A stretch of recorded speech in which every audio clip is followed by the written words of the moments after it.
జంట నాగుల విగ్రహానికి ఉన్న విశిష్టత ఏమిటి అని చెప్పి అడుగుతున్నారు.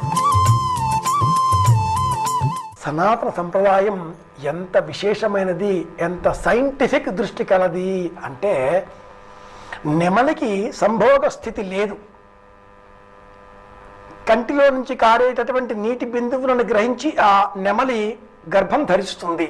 ఇది తెలిసినటువంటి సంప్రదాయం కృష్ణుడికి నెమలి పింఛంగా సర్పము, కృష్ణుడికి నెమలి పింఛం ఏర్పాటు చేసింది. మరి సర్పం ప్రత్యేకత ఏమిటి? ఆ నెమలికి ఆహారం ఈ సర్పం. ఈ సర్పానికి కూడా శరీరములో ప్రత్యేకంగా ఒకచోట ఇదమిత్తంగా అంటూ పునరుత్పాదక అవయవాదులు లేవు. రెండు సర్పములు పెనవేసుకుంటాయి. స్వేదముతో శరీరమంతా కూడా కలిసి ముద్ద కాగా సర్పములు తమ శరీరం పైన ఉండేటటువంటి పొలుసును విడిచిపెడతాయి.